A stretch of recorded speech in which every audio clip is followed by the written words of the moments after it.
Hello there, it's Gabby here from Confidence After Cancer, and I hope this finds you well. This week's podcast guest is a very remarkable woman, Leanne Gunns, and we're going to meet Leanne in a minute, and she's going to tell us about her story, about her journey, and which does include a diagnosis of a very aggressive breast cancer.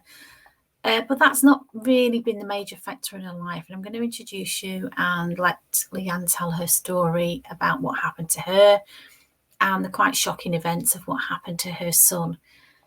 But what shines through this interview is her positivity and her attitude to life, that no matter what life throws at you, you can choose your attitude. Even, for some of us, an unthinkable thing, having a son who is disabled. She talks about this, about the blessings that she's found in that diagnosis, the blessings that she's found in her cancer diagnosis, and the fact that it helped her put her life into perspective. And also the work that she now does. She is an accountant, but more than that, she's a business strategist. She helps people, self-employed people, small businesses, and she talks in a really positive way about the opportunities that are available to us all these days in the world of the internet, particularly for midlife women, a bit like myself, who maybe struggled to fit in with corporate life. Leanne's got some real words of wisdom about that, about how she can help people and what she can see that those sorts of people bring to the world of self-employment. So it's a really interesting podcast for me. Absolute pleasure to introduce and interview this remarkable young woman. And I hope you enjoy this week's podcast. And I'm going to introduce Leanne. See you in a minute. Bye. So good morning. And on this week's episode of Confidence After Cancer, I have a very special guest. The lovely Leanne Gunns is joining me today. Leanne is a breast cancer survivor, but actually that's not really the biggest part of her story. She's got some more stuff that's happened to her in her short life that she's going to share with us today. Some quite dramatic things. And I know that she's looking good today because, it has got a happy ending. It's quite dramatic what's happened to Leanne. So welcome, Leanne. It's so good to see you. Thank you for joining me. Thank you. No, thank you for the opportunity to come on. I love talking about all of these sorts of things. So yeah, I'm really excited to go through it today. Excellent. Like I say, you have got such an unusual and a quite shocking story as well when I first heard your story. So I'd really like to start by talking about what happened to you with your son. You were quite a young mum, weren't you, when you had him? Yeah, so I was 25 when I had my son. So actually, looking back now, that was, at the time it was quite difficult being relatively young.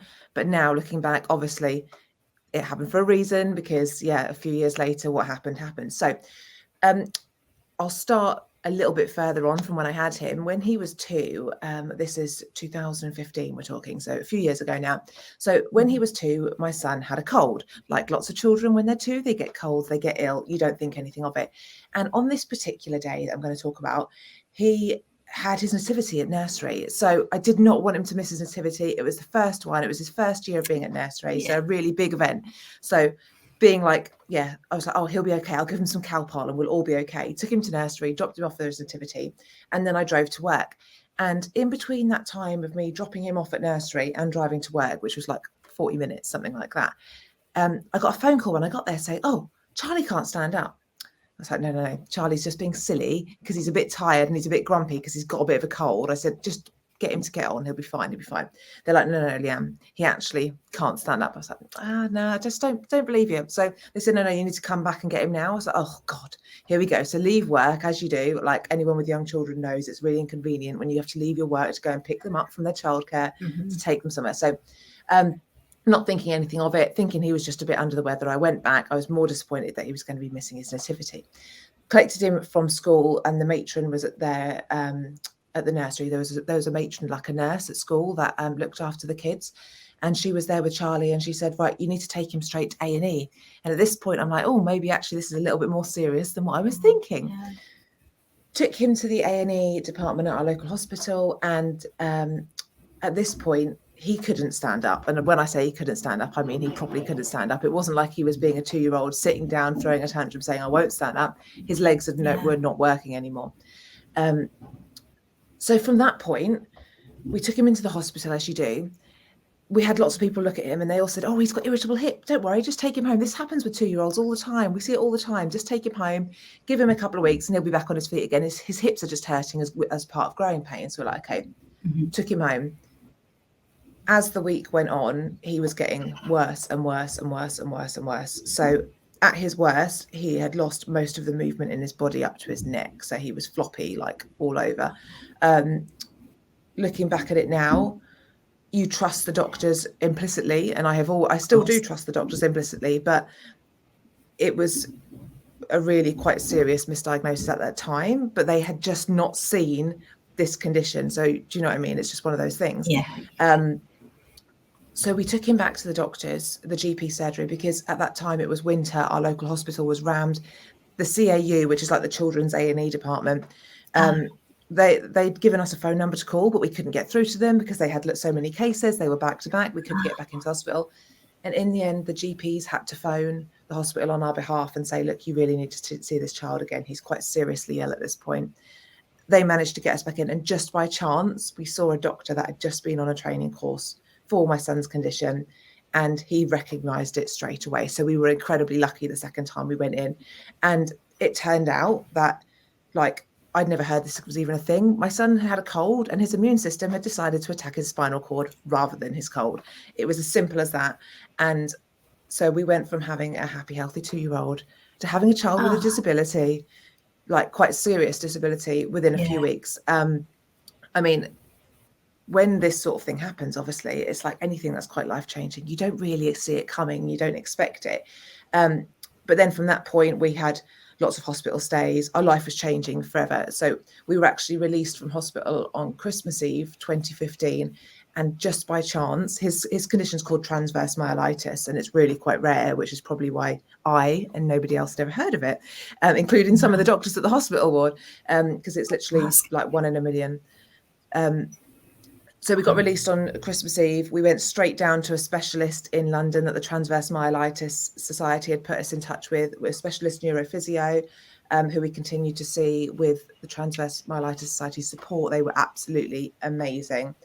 But yeah, to say it was a little bit of a life-changing day. And unfortunately, he didn't get to do his nativity. Oh, bless him.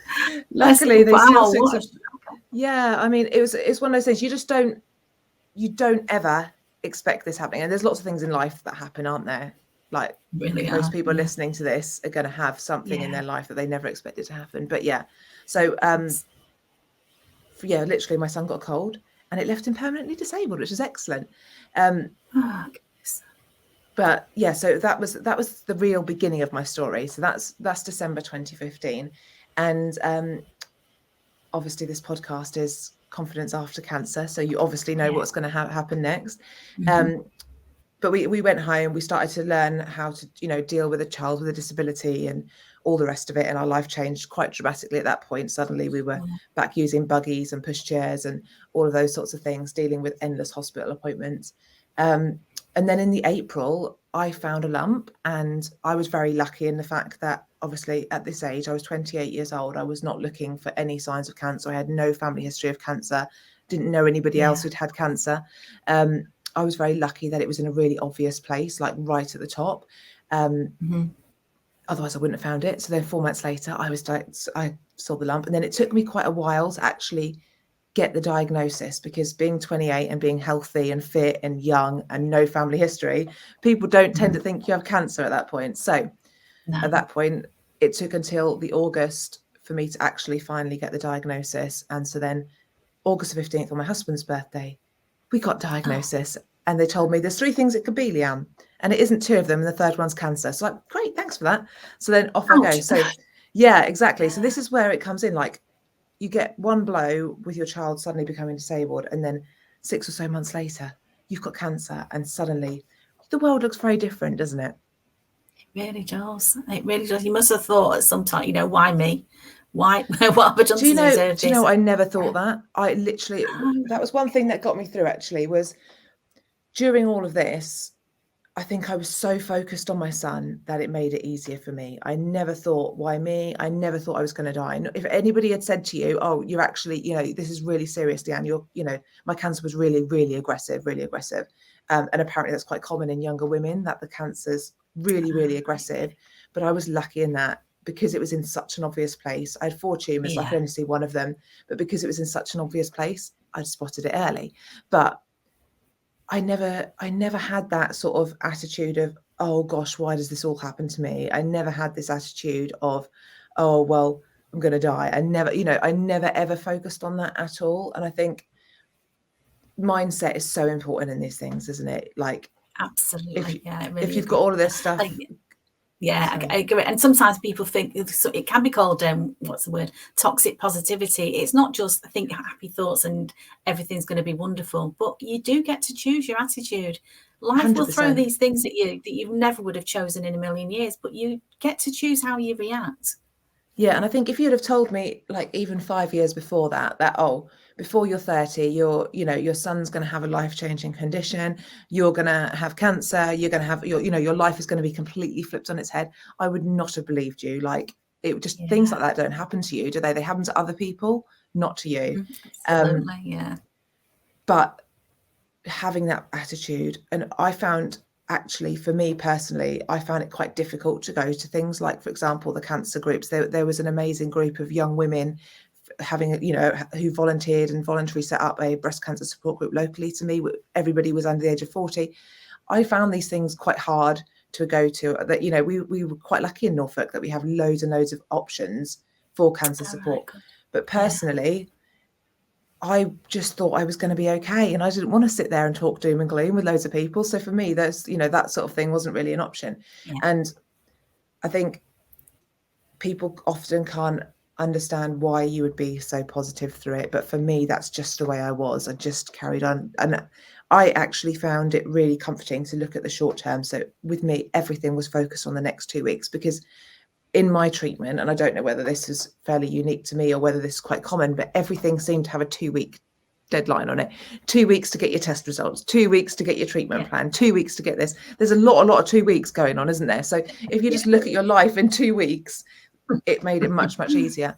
And obviously, whilst trying to work out a treatment plan for me, I was having to deal with OTs, physios, orthotics, like all these things that I had no experience with.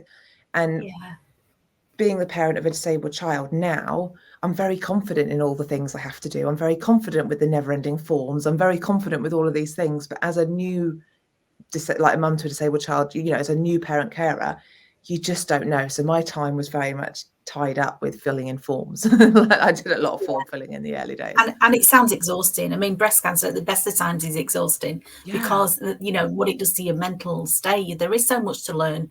There's all the, terminology. Should you join a support group? Some people find it really helpful to talk to other people. But like you say, there can be a lot of doom and gloom out there. And some people just love to go into victim mode. And it's, understandably, it's quite scary, but you don't need that fear around you. So, that's how I felt anyway. Yeah, I was the same. I couldn't, and I'm not saying if you're in the early stages of diagnosis, you shouldn't go to a support group. If that's right for you, then that's right for you. And there are some amazing ones out there.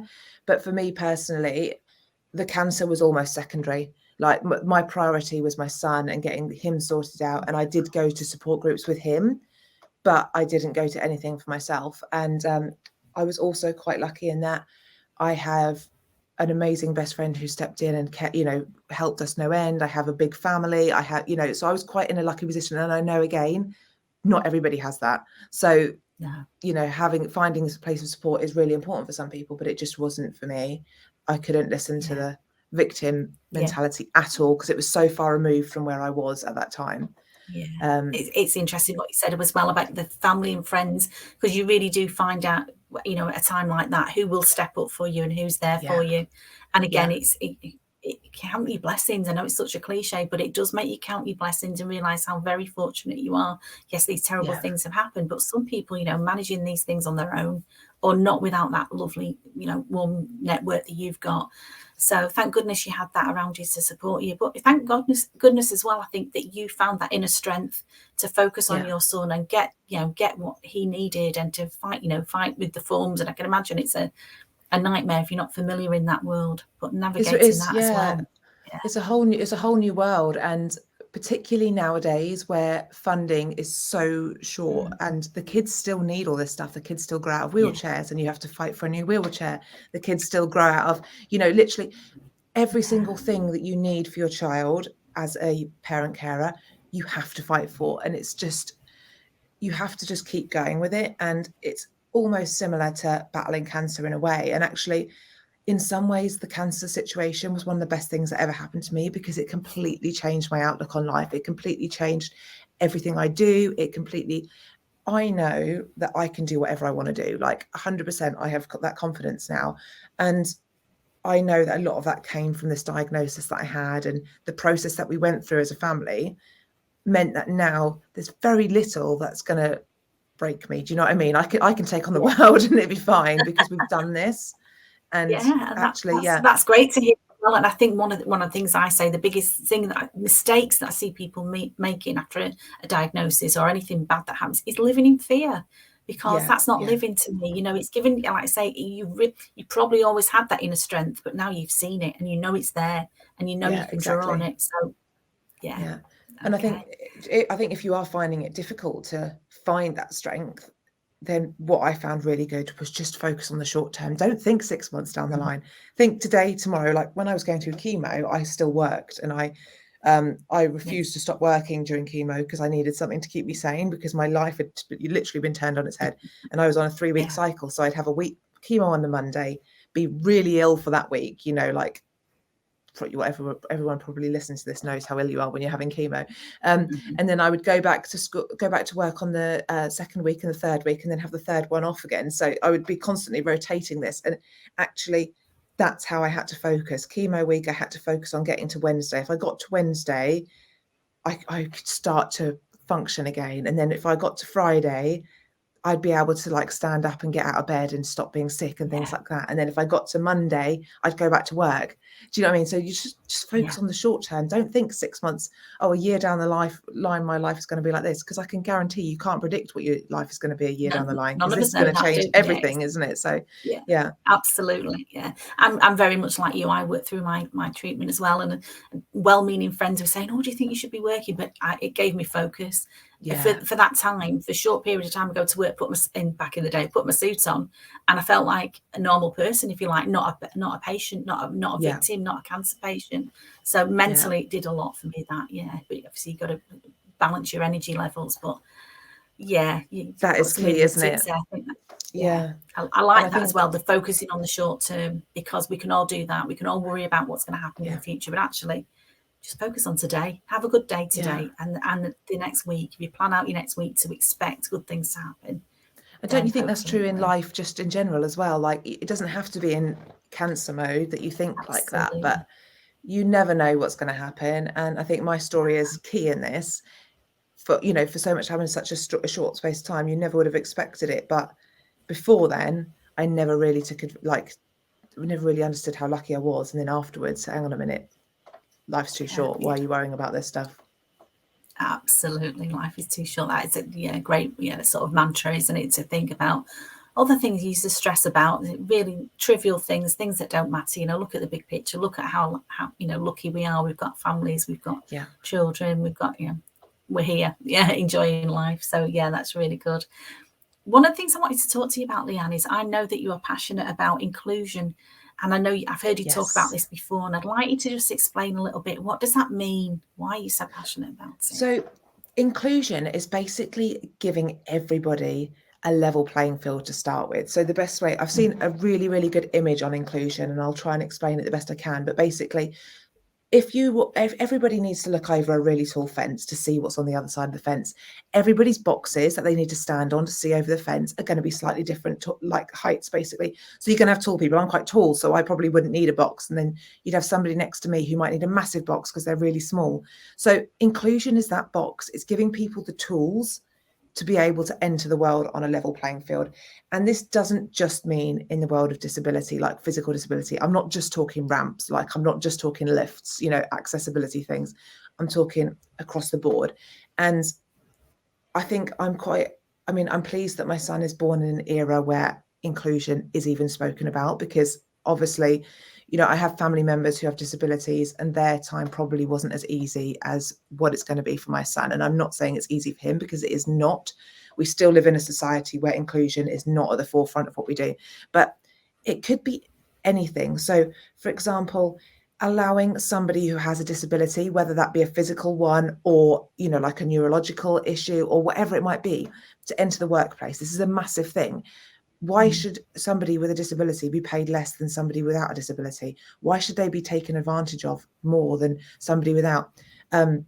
Schools is a massive thing for me. Schooling has, I never had any idea how difficult it is to find a school that is right for a child with additional needs, because guess what? One size doesn't fit all with education. Like, that's the way the UK system works, is one size fits all, but it just doesn't. So it's understanding that everybody needs different tools in place to access the same thing. And whether that be that they need a carer's ticket to a theme park, or whether it be that they need a ramp up some stairs, or whether it be that they need an area within a workplace where if the sensory overwhelm gets too much, they can take themselves off and just sit in the dark for 5 minutes. Do you know what I mean? It could be any of those things. But it just has to be at the forefront of whatever you do. And it doesn't necessarily have to be an expensive, costly process. It can be as simple as just asking somebody what they need to access whatever it is you're offering. Okay, that's really interesting. Yeah, I've got several friends that I know talk about with equal passion about the same subject. And I think in the world of work, but I was talking to somebody like yesterday about sexual equality and how things have changed since I started work. And I think, yes, things have changed, but we've still got a huge way to go. We've got a massive way to go. And I think there's a real need in this country as well to sort of push forwards with it. I think in some respects, we are really lucky that we live in a very liberal society. We're very accepting as a society, I would say. But just accepting that people with disabilities exist doesn't necessarily mean that we're doing as much as we possibly could be to allow them to access things. In particular, as they get older and they start to leave school or they leave university or whatever it might be, making sure that we can get these people into the workplace in the best possible way for them is so important. And actually what you'll find, especially like within the neurodiverse community, and they have a different way of looking at things, so they are amazing assets to any business, but we just need to put things in place that allow them to access the workplace or access schooling or access a theatre or whatever it might be in the same way that anybody else can do.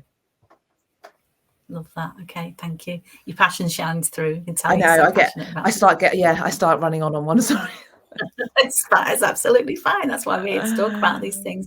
So how is Charlie now? How is he health-wise? So he is really good now. He I'm not going to say that our life is simple by any stretch of the imagination. It is not. But Charlie sees his disability as a first-class ticket to life. Those are his words.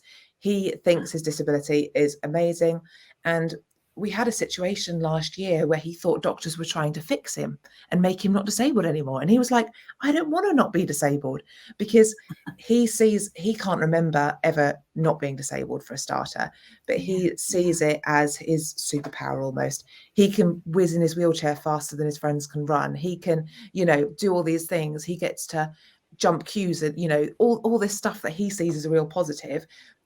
At the moment, we are in a very good place where he doesn't necessarily see all the negatives. That being said, he's got major surgery coming up. We've got, all sorts of things that go on constantly. We spend a huge amount of time in hospital. We get to see all of the corners of the country, going to various different hospitals, whether it be up north, south, all over the place. We go all over the place. But actually, for an outlook point of view, if you ever need motivation for how to look at the life, or, look at the world positively, go and find a disabled child and see how they do it, because 9 times out of 10, you'll be taken aback with their positivity. When we go to spinal units, for example, there's one particular spinal unit we visit quite regularly, and the kids on there are just amazing. They all look at it positively. They all just take it in their stride. And, these kids have often had quite serious life incidents that have led to them being disabled, but they just take it all in their stride. And actually, I think as adults, we could learn an awful lot from those kids who have these things happen, about just, taking life by the horns, basically, and just going with it, because you can't change these things. So there's no point in trying. Oh, he sounds amazing. How old is Charlie now? He's 10. He's 10 now. Yeah, okay. Yeah. It's getting big now. Oh, bless him. And so health-wise, Leanne, how are you? You look really well. I am absolutely fine. I mean, I'm not going to lie and say that I am back to pre-chemotherapy levels by any stretch of the imagination, because I'm not. But health-wise, do you know what? I'm good. I still get tired sometimes, and sometimes my brain isn't quite as efficient as it once was. I can't do mental maths as well as I used to do, but hey ho, that's what a calculator's for. And it's just adapting, isn't it, to a new way of life. But I am very lucky. I am doing really good, and my cancer's completely gone, and has been for some time. So from that point of view, I'm good. Excellent to hear that. And just wanted to really finish, because I know that you run your own business as well. You are a busy woman. Yes. So you're an accountant, that's right, isn't it? And I know that you say that you help small businesses. So just tell us a little bit about how you help small businesses. What do you do for them? So one thing I found particularly, and this links back quite specifically to after my diagnosis and after my son's diagnosis, I've just physically couldn't carry on in the workplace. I was going into the office, and I had a really understanding boss who was amazing about it, but I'd be going in, then going to hospital, then going to another appointment, then picking my son up, going there, literally spent no time at all there. And it was exhausting. So for me, being self-employed has been a ticket to freedom. And I was lucky that I worked in an industry that I could quite easily go on my own. And I just literally left my job with 0 clients and just ran with it. So what I do is I help other business owners do what I've done, basically. I help you make more profit in your business. I help you have the confidence to start out on your own. And often, actually, what I do is, obviously, I do the stuff everybody knows accountants do. I do tax returns, I do VAT returns, I do accounts, I do all of this stuff. But actually, my role, whilst working with a company, is often much more like a sounding board. We go through ideas together, we go through things and make sure we have a plan. We come up with like a world domination plan, if you like, for that particular business and that particular service. And I am really, really passionate that self-employment is often an amazing key to people who have had slightly difficult lives, whether that be mental health issues or physical, disabilities, or whatever it might be. Or maybe your family life is just a bit complicated, or you're a single parent with kids at home and you're trying to juggle the school runs. Being self-employed, and it doesn't have to be in a service-based business like I have, it could be in anything, actually can be the biggest ticket to freedom that you will ever experience. It can mean that you can earn decent money, you can work whatever hours you want. And a lot of the time with business owners that I see, they physically couldn't work in a 9-to-5 job anymore because their life just doesn't work that way. They might have elderly parents they need to care for, or whatever it might be, or they might have like a health condition, which means that sometimes they just have to go to bed for a day and that's it, and they can't do that. Whereas self-employment means you get to pick your own hours, you get to do your own thing. And often people just need a bit of support to get out there and run with it. And then that's where I come in, bringing in some help and advice and helping people get along their way. Love it. Yeah, I've got a lot of friends, and I'm sure there's a lot of followers of the podcast that are self-employed as well for many reasons. And corporate life is not all it's cracked up to be. I know that, to my cost. It's really not. Yeah, it's really not. And I think particularly if you've had a life-changing event like a lot of us have, suddenly things just don't seem as important anymore. Suddenly climbing the corporate ladder, for example, doesn't seem so important. And actually what I see within my client base is a huge number of people who have learned skills within their corporate jobs or within whatever job they did before. And they don't necessarily run a business in that specific thing they did before, but they've taken those skills, like, for example, they were a manager or something before, so they've taken it and now run leadership training, or, whatever it might be that they've done. They've taken certain skills and turned that into a really successful business that works for them, which is key, isn't it? Working for them. Absolutely, yeah, right, yeah. I think, again, looking back at mistakes I've made for many years, I tried to fit in with corporate life and tried to be a good employee and do what my boss wanted me to do. And looking back and thinking, it just wasn't me. I wasn't being myself. I wasn't allowed to be myself. Didn't think I could. And self-employment, like you say, is the door for a lot of people to just think, actually, there's nothing wrong with me. There's maybe something wrong with the structure that I was working in. Nothing wrong with me. I'm okay. And I've got It's a the lot system, to offer. isn't it? Yeah, absolutely. And I think particularly midlife women sometimes forget how many skills they've got if they've juggled a family or brought managed a household. All the skills that you do without even thinking about it that you've acquired over the years. Yeah, absolutely. Yeah. And I think actually, celebrated. Particularly as a midlife woman, for example, I have a lot of clients who are in this space. You have learned so many skills over your lifetime. You have brought, like, not necessarily brought up a family, but you may have brought up kids. So you've learned negotiation skills, you've learned leadership skills, all these things. And actually, particularly if you've got to a point where, let's say you've had some kind of diagnosis, your life has changed, you're feeling a bit like almost like you haven't got anything to offer. This is the perfect time to look back at what you have done and all the things you have done. And even if you haven't had a corporate job and you haven't had, you don't have a degree, I left school at 16 personally, and I went on and trained, like, whilst my son was literally, I left my son in hospital at times to go and sit exams. That's what I did personally. I sat exams all the way through having chemo. I just carried on going.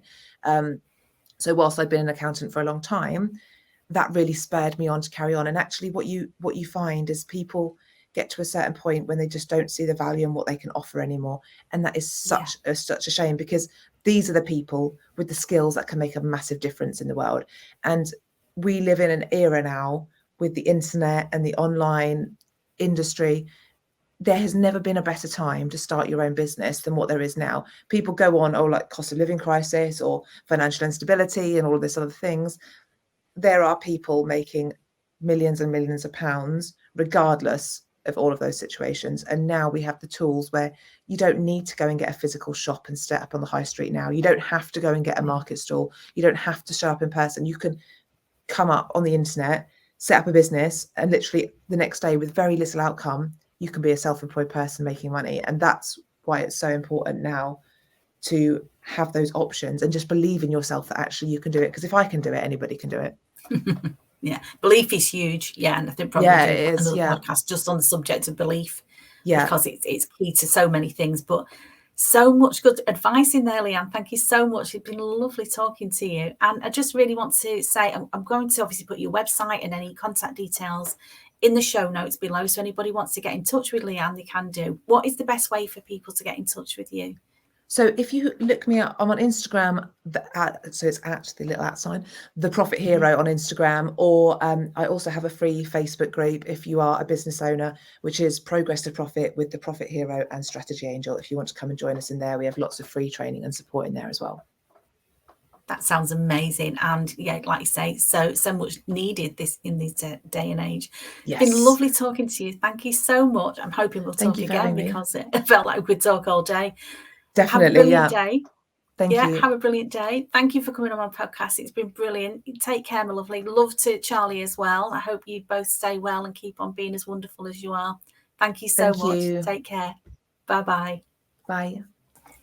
Wow. Well, I really enjoyed talking to Leanne. I hope you can tell that. She blew me away with her attitude. I just loved her attitude to life. The positive way that she approached her son's diagnosis and dealing with his disability, the positive way she approached her breast cancer diagnosis, and she refused to become a victim. And again, as I always say, there's no judgment here. We're not saying this is the right way, this is the wrong way. There's no right and wrong to navigate some of the life challenges that you may get faced with. But what you can do is draw inspiration from a woman like Leanne, who refuses to just give in, refuses to be a victim, so positive about the work that she does now. And that blew me away as well. So just really wanted to say how much I enjoyed her positive attitude. I loved what she said about midlife women and the skills that they sometimes forget that they've got, life skills that they've got that will set them in such good stead should they choose to be self-employed. And self-employment is a way out for a lot of people to escape the corporate rat race, if you like. So many blessings to be found in the flexible working life that a lot of people are finding now. And I'm going to be talking more and more about that, because to me, being happy and healthy isn't about, spending so much time at the office or spending so much time climbing that corporate ladder, which a lot of us were led to believe was the way to be successful in life. But really, is that success, or is success about having a balance, about doing what you want to do, about using your talent, your skills, your natural abilities to create a lifestyle that you love? Maybe that's what success is. I really believe that. And also, she talked about her diagnosis and her son's illness as giving her a little bit of an opportunity for time for reflection. And I talk about this a lot, following a cancer diagnosis, the time, the space that you can take after that diagnosis to really reassess your life, what's important, and maybe, just maybe for once in your life, putting yourself first. And lastly, I'm just going to say one of the things that Leanne said that really resonated with me was the importance of belief. Belief in yourself, belief that you can, if you want to, you can become self-employed, you can set up your business, you can do whatever you set your heart on. You might need help to get there, in which case reach out and find the people that can help you on that journey. So as always, thank you so much for listening to my podcast. It means so much to me. I hope you have an amazing week. I hope you join me again next week when we'll be talking about another subject that I hope you find interesting. Have an absolutely fabulous week. Stay safe, stay sane. Take care, my lovely. Bye-bye.